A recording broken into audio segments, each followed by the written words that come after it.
How about Dallas? I'll tell you what. So I'll just lay it out there. Everybody has a position on stuff. I think the Nets are going to be interesting. 3 years. Kyrie's missed 66 games. Kevin Durant's missed 48. He's coming off an Achilles. DeAndre Jordan, I think they got him to foul Joel Embiid. I think like Michigan football with Harbaugh, it's going to be fascinating. It'll get talked about. It'll be top of the industry. I don't think it looks like a championship roster. They could win the championship. They're not guaranteed. You don't look at them like you looked at the Warriors when KD went there, or if Kawhi goes to the Lakers, you don't look at them like that. But could they potentially win the title? No question. I mean, you got a great point guard in Kyrie. You got arguably the greatest player in the world coming back in, a year from now. That's what's so disheartening, is that we're not going to see Durant for another year. So that does, like, next year they'll be a mid-level playoff team in the East. Maybe they can win a round in the playoffs, but put Durant in there. They've got the role players. They got a great backcourt with Kyrie, Dinwiddie, Spencer Dinwiddie, Karis LeVert, Jared Allen is a rim protector, athletic, and then DeAndre Jordan, like Joe Harris can shoot. They got some stuff. They're going to be nice. I don't know why you're down on them. I'm saying they're a playoff team. I think team. I think they're a contender when they get KD. For the they're finals. Not a contender. When they get KD, they're not a contender. I'm going to wait to see Kyrie for a year running the show and then have to hand over the show to Kevin Durant. I'm glad you mentioned that, because everybody's wondering why not the Knicks, okay? I really do believe all the talk all season long that KD was heading to the Knicks. I think it was legit. I think that really was going to happen. I think the injury changed everything. Like, I was talking to someone today, and I asked them, what if KD didn't get injured? What do they think would have happened? This was a plugged-in person. They said they think KD would have been able to convince Kyrie, and they would have went to the Knicks. Because the Knicks were on Kyrie or KD and Kawhi Leonard. That was their plan. Those are the two guys we'll max. By themselves, they would max those two, and then they would max a Kemba, a Kyrie, a Jimmy Butler, whoever, with one of those two. Once KD got hurt, and now you're looking at the prospect of, okay, we got a whole year with just Kyrie as the leader in our locker room. The Knicks were hesitant about that. I don't know if that got out to Kyrie or not, but then he zeroed in suddenly on Brooklyn. And I know it's a childhood. That was his favorite team. His father had season tickets, so maybe he just always liked Brooklyn. But he zeroed on Brooklyn. And in the talks between Kyrie and KD trying to get Kyrie to still go to the Knicks, Kyrie trying to get KD to go to the Nets, KD lost leverage even in that discussion once you get hurt and you're out for the whole year. So I think that all played a big role in it. I don't buy the spin that the Knicks weren't offering the max.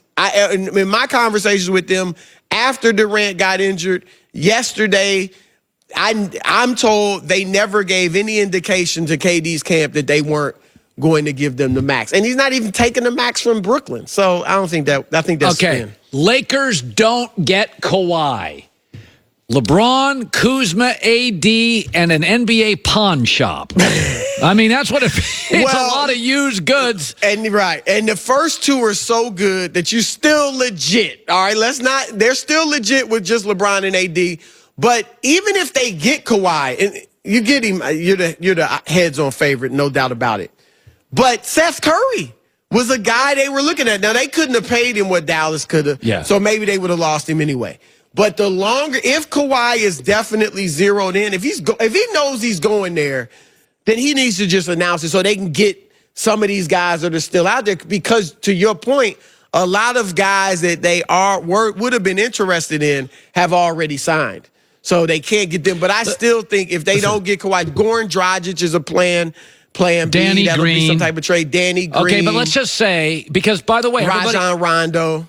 I mean, here's what I think it's going to look like.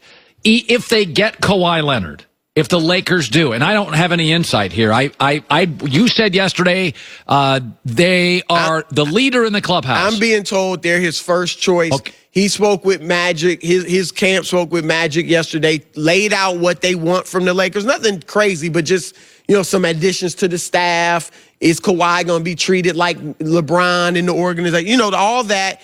As long as Jeannie doesn't do anything to screw it up in the meeting, I'm told that's his first choice. So by the way, LeBron is. I think LeBron going into his 17th year is more than willing to have the baton ready to pass. And Anthony Davis has never been a guy that grabs the baton. Right. So I actually do think Jeannie Buss could walk in and say, "No, this is a three-headed super team." And Kyle Kuzma's not there yet, but it is interesting.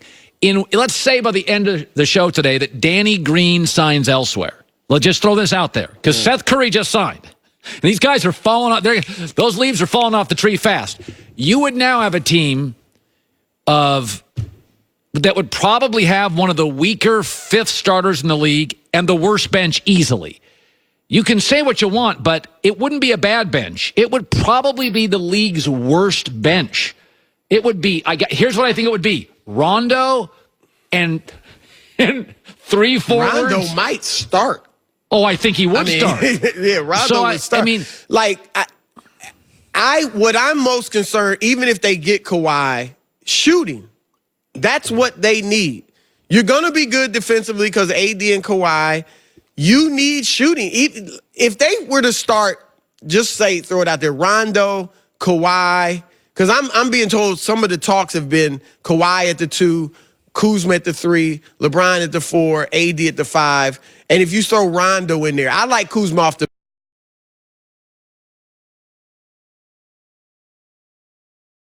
bench with this group because he get more touches, more plays run for me. But just say that 5.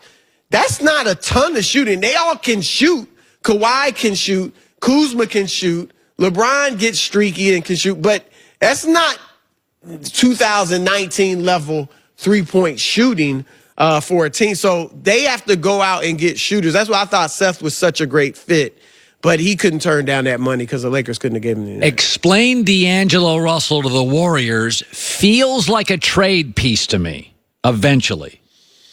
I don't think he's eventually meaning like this summer, this early in the season? Trade deadline. So to me, KD leaves, they've got money and they think, well, let's go get an all-star. Right. He may not be our favorite all-star. I don't think he fits, but let's be honest, everything fits with Steph Curry. Well, I think you make a good point. If it doesn't work, if he's not fitting in before the trade deadline, certainly you can move him. Oh, yes. He may fit in, though.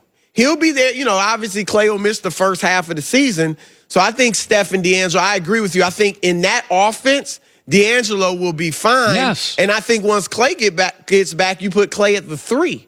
And you still start D'Angelo. So I think that was a good move. If you're going to lose KD, it's a good move whether you end up keeping him or whether later in the year you end up trading him. We know this team drafts well. They just had 3 draft picks. Let's say one of them, the kid from Villanova, becomes like the 7th, 8th guy. Right. So you're going to tell me if Klay Thompson comes back late February, 8 weeks to prepare for the playoffs, I go into the playoffs in the West with Steph Curry, Klay Thompson, D'Angelo Russell, Draymond Green, Sean Livingston, best system, great coach, Quinn Cook.